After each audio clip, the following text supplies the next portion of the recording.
সরকার ম্যাচের আদলে করা অনুশীলনে দারুণ একটা রিভার্স সুইপ করলেন, বাউন্ডারিও পেলেন, আবার সেই একই শট খেলতে গিয়ে আউটও হলেন। ক্রিকেট এমনই অনিশ্চিত, আর সৌম্যের ক্রিকেট ক্যারিয়ার বোধহয় তার থেকে বেশি।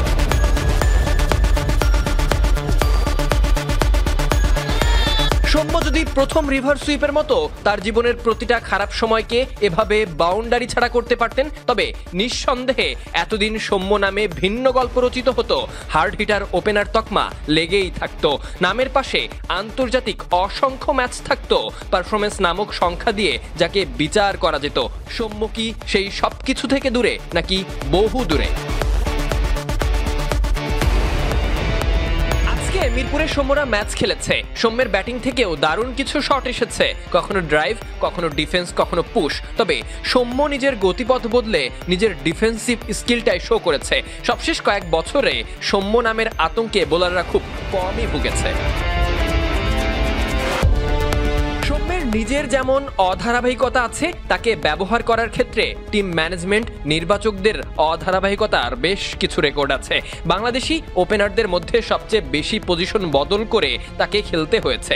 তাকে খেলানো হয়েছে 3, 4, 5, এমনকি 7 নম্বরে, কখনো আবার ওপেনিংয়ে। সৌম্য কখনো পেস বোলিং অলরাউন্ডার হিসেবে সুযোগ পেয়েছে, কখনো ফিনিশিং রোলে, কখনো ভাবা হয়েছে মিডল অর্ডারে। তবে তিনি কোনো জায়গাতেই থিতু হতে পারেননি। বছরের শুরুতে এই সৌম্যকে নিয়ে আলোচনা হয় সবথেকে বেশি ডাক মারার ঘটনায়, বছরের মাঝে আলোচনা হয় অবিস্মরণীয় ইনিংস খেলায়, বছর শেষে আবার তাকে হারানোর আক্ষেপে পুড়ে যায়। সৌম্য নিজেও হয়তো এভাবেই নিজেকে বছরের পর বছর খুঁজে ফিরে যায়।